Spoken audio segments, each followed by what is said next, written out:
this is Lisa from Mobile Tech Review, and today we're going to look at the Kindle Fire HD 8.9-inch, the bigger brother or sister, depending on your opinion of that, to the Kindle Fire HD 7-inch that we looked at 2 months ago. Basically, you got the same Kindle here, you just got more of it in a higher resolution display, and we're going to look at it now. So this is the Kindle Fire HD 8.9-inch. We looked at the 7-inch about 2 months ago, and you're looking at pretty much the exact same thing here, right down to the same design, only, well, obviously this is a bigger screen, 8.9 inches versus 7 inches, and higher resolution, which is a good thing because, well, once again, the screen is larger. However, really nice high resolution, 1920 by 1200, so that beats many Android 10.1-inch tablets on the market. Not the Asus Transformer Infinity TF700 grant you, or the new Galaxy Nexus 10, which are running at extremely high resolutions, but the Galaxy Note 10.1, a lot of others are still running at 1280 by 800 at 10.1 inches. So good sharp looking screen, competitive with the Retina iPad, still a little bit lower pixel density in the Retina iPad and the Nexus 10. But you know, when you're talking about 240 versus 260 ppi, really, can you see the difference? Not so much. Anyway, very good screen, IPS screen here, just like the 7-inch had an IPS screen. And as a refresher, that one runs at 1280 by 800 at 7 inches. So pretty sharp for its size, but perhaps not quite as super sharp as this guy here. Otherwise, same feature set. You've got Wi-Fi only model, a dual band MIMO Wi-Fi, fast Wi-Fi on this. It has Bluetooth.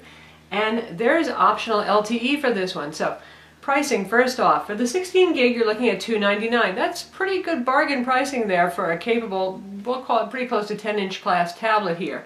If you want to go up to 32 gigs from the 16 gigs, that is $369. But if you want to go up to LTE, which is a 32 gig model, so you are getting more storage as well, that's $499. And that runs on AT&T's LTE network. There's also a 64 gig version available.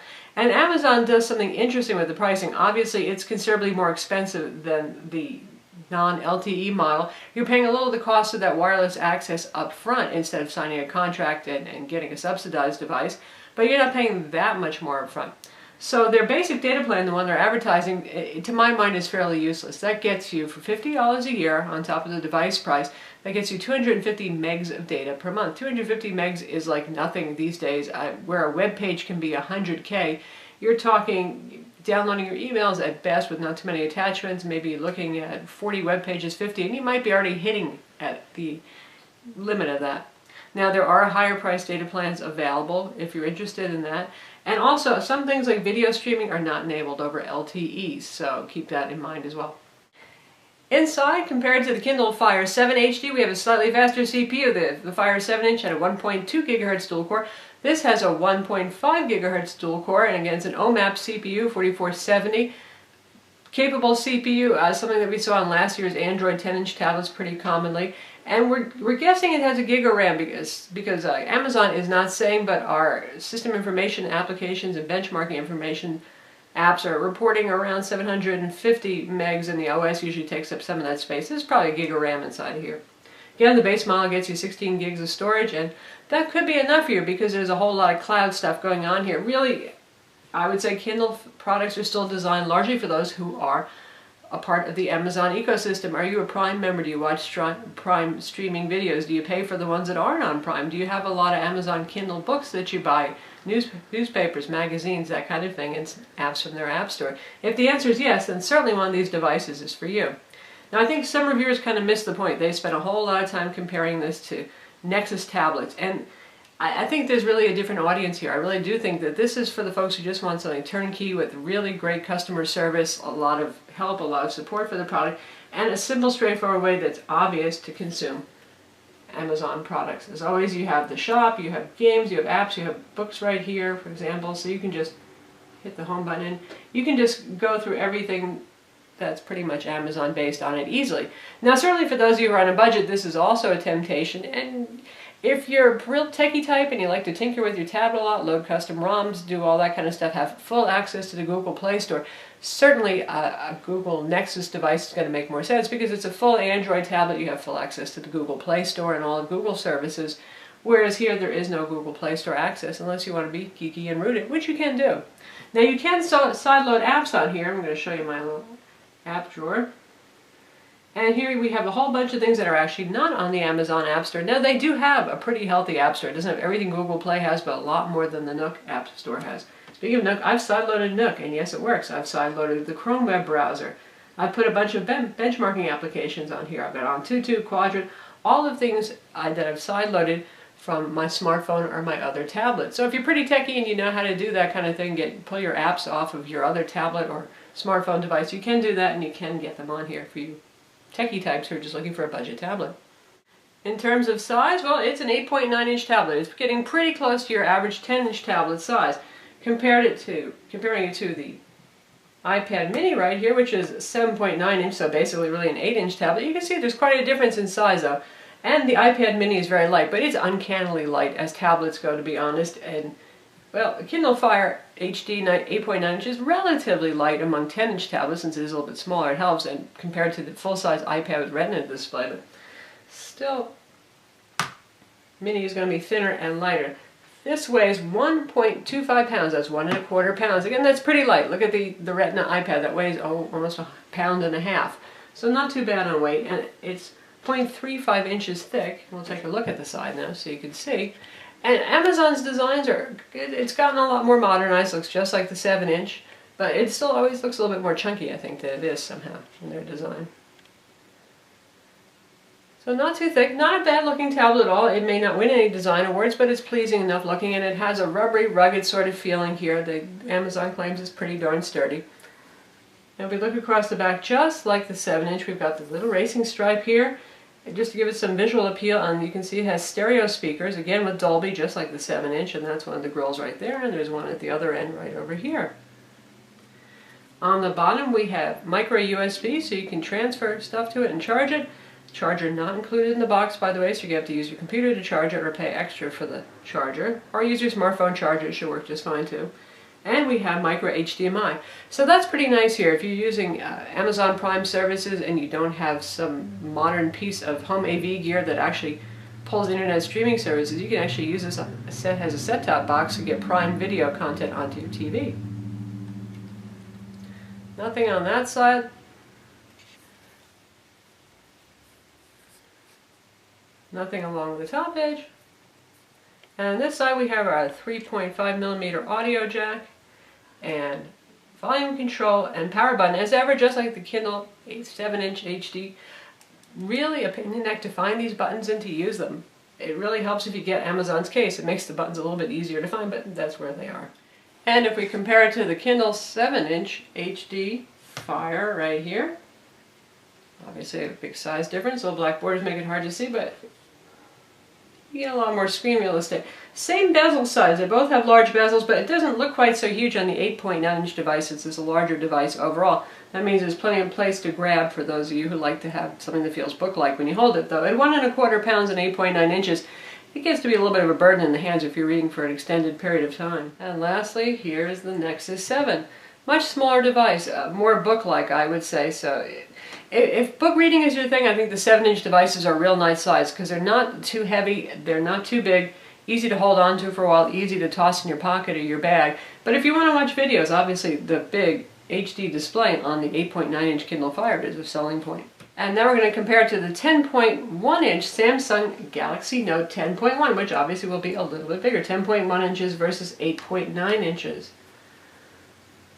And in terms of overall footprint, you see there's not that much of a difference. So for those of you thinking you're saving a whole lot of space by getting an 8.9 versus a 10.1-inch tablet, there's not that much of a difference really, is there?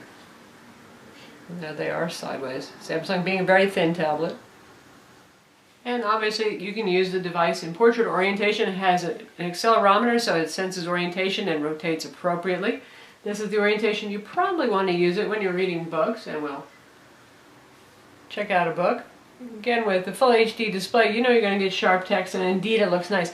Now this is a very nice IPS display with fairly neutral whites, a little bit towards the warm side, which is just what you want when you're reading a book. You don't want a cool blue glare coming at you. You want a little soft and book-like. And also when you're watching movies, it's nice because flesh tones look nice and warm and natural. Speed, of course, just fine on this. Really beautiful looking text, nice and sharp. Now, if you want to use it in facing page mode, you certainly can.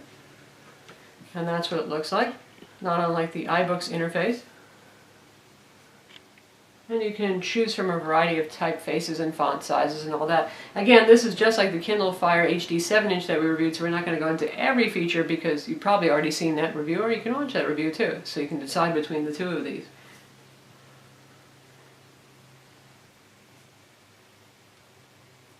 When it comes to videos, you have access to all your Amazon Prime videos right here, streaming, and of course, this is the Wi-Fi model, so we're going to do that over Wi-Fi, and we're going to try streaming something just to see how it plays.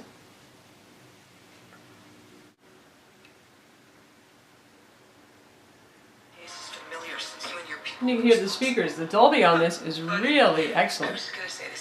Nice screen for watching video. Great resolution, and Amazon streaming the content in sufficiently high quality that looks nice and sharp. Now you can also do Netflix on this, you can do Hulu on this, they're also both available. Dolby mobile speakers, stereo sound here, it's very good. You know, I think it's not quite as loud sounding as the 7-inch, which is surprising.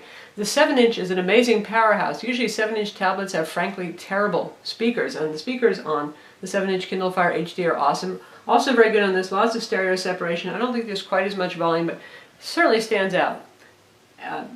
Unlike some of the recent Samsung tablets, you don't get the speakers facing and firing at you. And even on the 7-inch, the speaker grill wraps around right to the edge a little bit more, so it projects sideways, makes it a little easier to hear.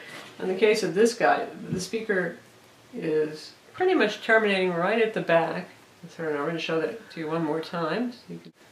So there we go, and you can see it pretty much terminates right where the edge of the bezel starts here on the side of the frame.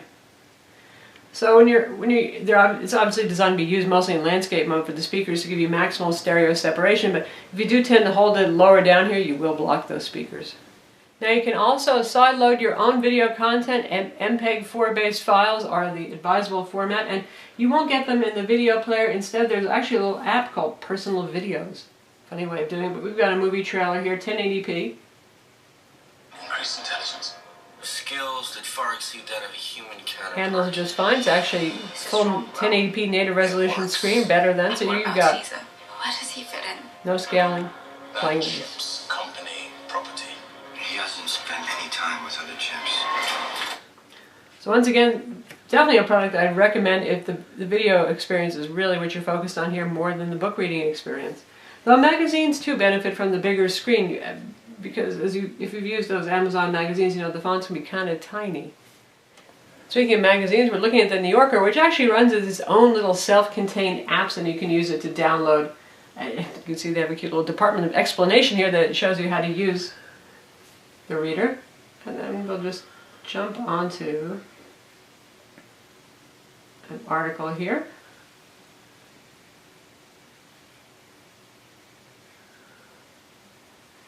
Very nice, very easy to read, good formatting on this. So, also nice if you're really into magazines, because 7 inches is still, I find, a little bit small for reading magazines since they tend to have a print-faithful layout, and that can mean pretty small text. So I can read this easily, no need for zooming, certainly. Nicely done. As ever, we have the Amazon UI here on top of Android, and this is running Ice Cream Sandwich, Android 4.0, that you'd never know. Pretty much everything is well hidden, and you know, it's a fairly intuitive interface, so some UI elements do move around, like the little home button. Sometimes it's not obvious. You should just tap the screen if you're in books or magazines to actually make that little home icon appear in some corner or other, wherever it's going to be. And things like the carousel can look a little pixelated when stretched this big, though Amazon does seem to be improving the quality of these things, so they look a little bit better, but particularly application icons can look downright, well, ugly sometimes. And of course, if you want to shop, you can hop right into shopping on Amazon. You can get books, music, video, applications. You know how it is. Everything that you want to buy from Amazon, it's available.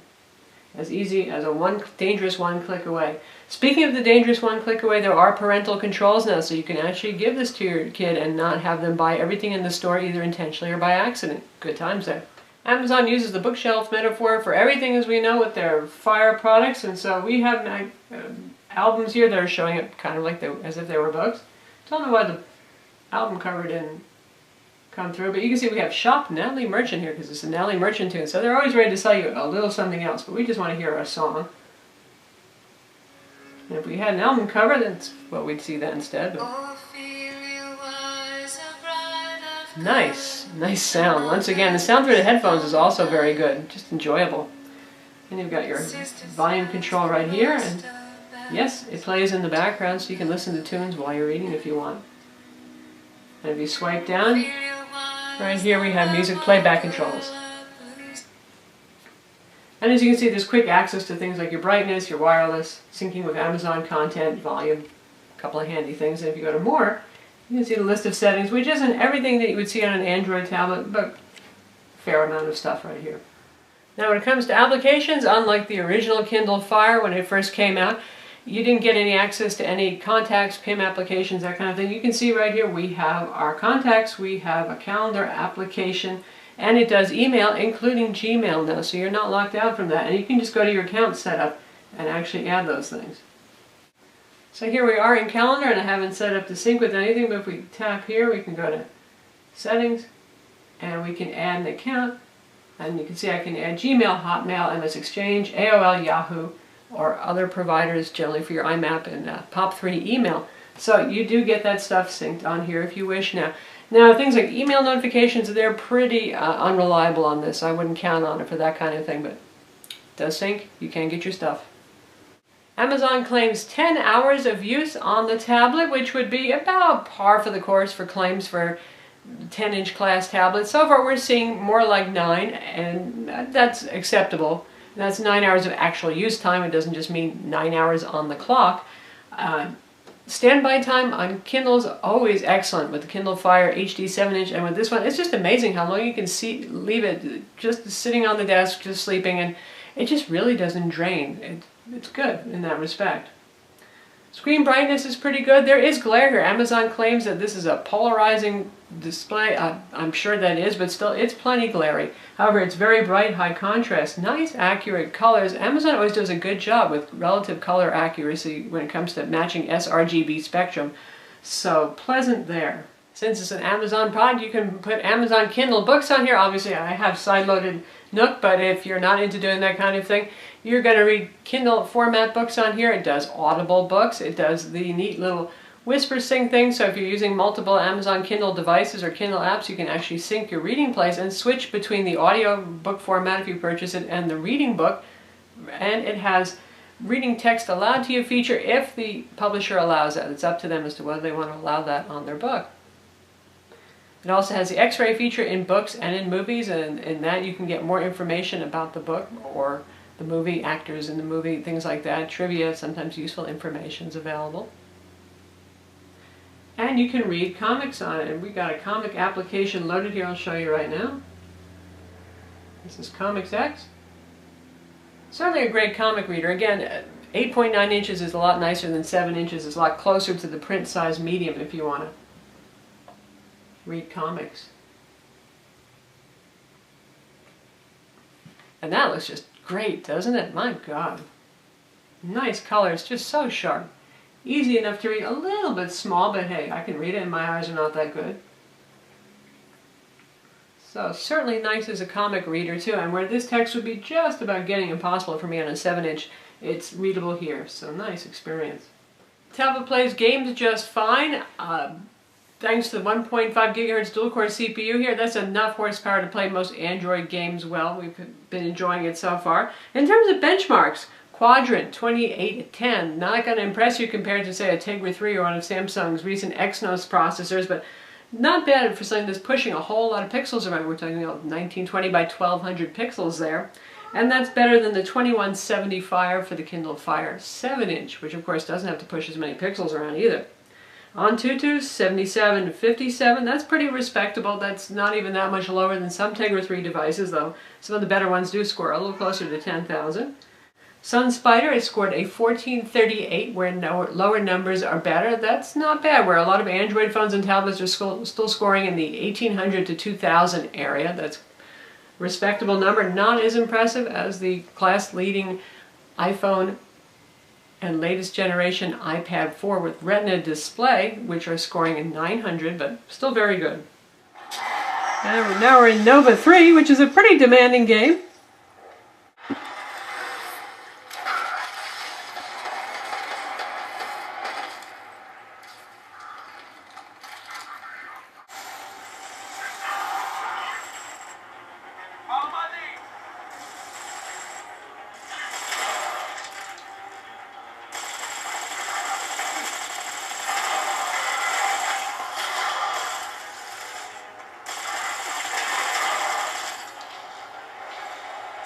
That's playing pretty well, really.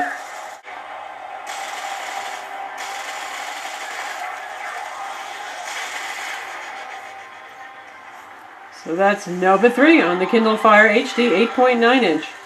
So that's the Kindle Fire HD 8.9 inch. It's available now starting at $299, and that gets you 16 gigs of storage, and you can get it with LTE if you want for a whopping $499. Really, it's the same thing as the 7-inch Kindle Fire HD, folks. It really depends on what you want to do with it and how much screen real estate you want. If you primarily watch videos, like I said, this is probably the better pick for you. I'm Lisa from Mobile Tech Review. Be sure to visit our website for the full review of the Kindle Fire HD 8.9 inch, and don't forget to subscribe to our YouTube channel.